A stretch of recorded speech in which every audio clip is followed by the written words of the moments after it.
Hello there and welcome. This is Mikhail or Michael speaking. As always at the beginning of the video, I want to say thank you all who decided to support me financially, be it through Patreon, PayPal, or Super Thanks. I really appreciate it, so thank you friends and have a good day. Today's video I will start with Bakhmut or Artyomovsk. One of the reasons why I still call Bakhmut Bakhmut, because Russians, it would seem, did not officially rename the city. And due to the recent developments on this front line, perhaps the renaming of this city should be put away for some time. And without further ado, let's jump straight to those developments. First, let's touch on the situation in the Bakhmut city itself. In the last 24 hours, Ukrainians were assaulting Russian positions in the general direction of Bakhmut. What didn't help Russian forces is Ukrainian artillery shellings in the outskirts of Bakhmut, which did not allow Russians to concentrate enough troops to repel Ukrainian attacks here in this sector, and as a result of that, Ukrainians were able to advance ever slightly to the south of the Samolyot district, and it would seem captured the old military base, or at least pushed Russians away to the point where this old military base is in a gray zone. Next, Ukrainian attacks, however, were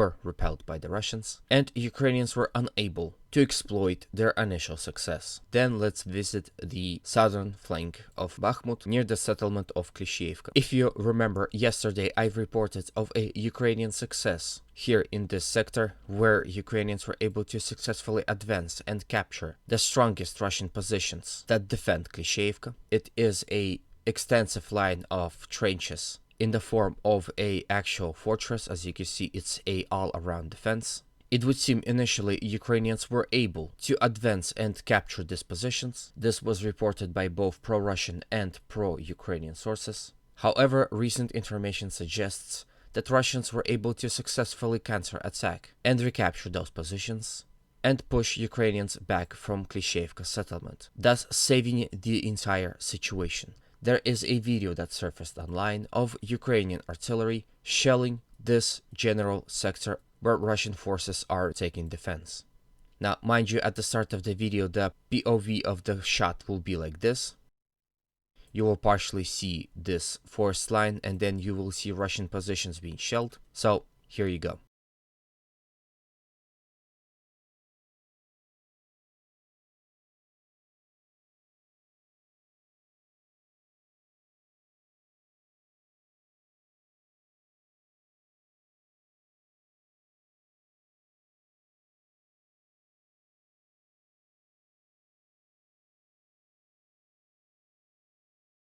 Generally, we see that Russians completely understand all the risks that come with the loss of Klishchiivka, or to be more precise, the tactical heights and this particular stronghold, and are throwing reinforcements to the best of their abilities. It would seem that Russians concentrated many motorized and a tank regiment, which, if I'm not mistaken, is ADS Red Banner Guards Regiment, which supposed to be an elite regiment due to the fact that it's not only Guard but Red Banner. Usually very good and effective regiments are named that way. So again, situation for the Russian forces isn't easy, but it's not like Ukrainians are having good time here as well. Ukrainian fighting vehicles are advancing as close to the Russian positions as possible, after which they load out their troops, and these troops are trying to advance in the direction of Russian positions along the forest lines. Here is a video for you of such attack. I'm going to be editing out some of the portions of this video because unfortunately my recent videos were targeted by limited ads and were age restricted. Limited ad means I am not making much money, and age restriction means YouTube completely ignores my video and does not promote it to other people. So not only the views are cut, but actually the money from the views as well. In that case, if something happens, please consider subscribing to my Rumble account, which is my secondary account where I go under slightly different alter ego. If you feel extra generous and you want to help my financial situation, please consider doing so through Patreon. This will keep me afloat even if YouTube would demonetize my videos. I thank you in advance, and let's carry on with the video.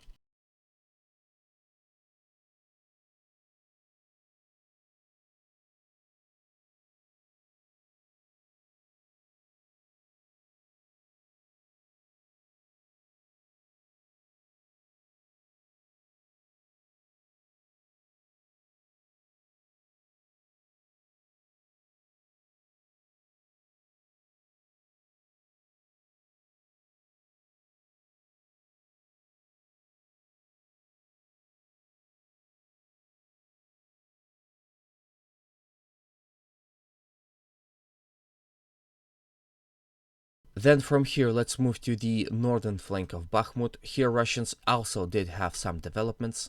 As a result of a series of Russian counterattacks here from the general direction of Berkhivka and along the rail lines, Russians were able to successfully push Ukrainian troops to the reservoir and forest line in front of it, and recaptured several positions that were recently lost to the Ukrainian forces. I'm sure Russians will continue advancing in this direction and perhaps even capture this much territory, basically because there is a very convenient bottleneck that they can exploit, with 2 ports of reservoir covering their flanks. Then from Bakhmut, let's quickly walk around the entire front line and then visit Zaporozhye. The situation in the Serebryansky forest and in the general direction of Zarichne remains to be somewhat the same. Despite all attempts by Ukrainian forces to counterattack Russians here are able to advance day by day ever slightly in the forest area itself, and here in the fields in the general direction of Torsky and Zarichne, it would seem that the general scale is occasionally dying down and occasionally intensify. It would seem there is no particular order in which it happens. So one day Russians commit into a massive attack and then into a small operation of local importance. It would seem in the last 24 hours this is what was happening. So mostly positional style of warfare is being recorded here in this sector, with some occasional Russian advancements. Then let's move here to the settlement of Novoselivskoye. Yesterday I reported that Russians were able to successfully advance here and capture the train station and advance across, capturing the first street. This is now confirmed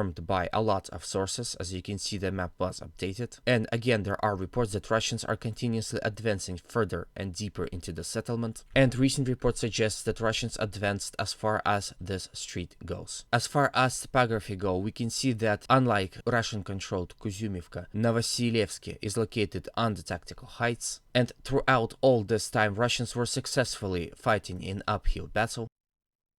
As a result of that, they were able to establish a much needed bridgehead on those tactical heights. So perhaps the capture of the entire settlement of Novoselivskoye will provide Russians with much needed stronghold located on the tactical heights. Here let's quickly move to the Zaporozhian front and touch the Vremivka tactical bridgehead first. Just like yesterday, all throughout 24 hours, Ukrainians were continuously assaulting Russian positions. Here from Livadne in the direction of Priyutne, from Novodarivka and Rivnopol, in attempts to penetrate Russian lines in front of Priyutne, in the direction of Staromayorsky and Urozhaine, across these open fields, and in the direction of Novodonetsk. All of these attacks were successfully repelled by the Russian forces. Then from here let's move to the Orikhiv front line with Lobkova and Orikhiv respectively. First we will touch the situation around Orikhiv and Rabotino. As always, Ukrainians are continuously assaulting Russian positions in this sector. Again, they don't usually use the road as it is way too open and visible for the Russians to use artillery and drone strike, so usually they are committing small-scale infantry assaults in attempt to probe and penetrate Russian defensive lines near and around Rabotino and Kopani. All those attacks were also repelled by the Russian forces. Here I have a video for you of a Ukrainian tank being at least damaged by the Russian Lancet drone. At first, you can see that this Lancet drone is striking Ukrainian tank in the rear. Usually for any tank it is a weak spot because there is almost no armor, and this is where the engine is located. At least we can tell that this tank cannot be operable for some time. And due to the intensity of fighting, it is unlikely that Ukrainians will even bother themselves of recovering such a tank. And as for the last portion of the video, let's touch the situation on the infamous Antonovsky Bridge. Again, here situation differs and differs significantly. Russians report situation is under control and they're slowly clearing and throwing Ukrainians out into the Dnipro River. Ukrainian sources, on the other hand, claim that Russians launched a unsuccessful clearing operation in which Russians lost many of armored vehicles and men. I'm sure if that happens, we will soon see drone footages of this road littered with Russian armor. As of right now, none of these videos surfaced on the internet. If it will, I will most certainly show you it. In any way, here is a video of another Russian airstrike in this sector. It would seem it is a Fa-500.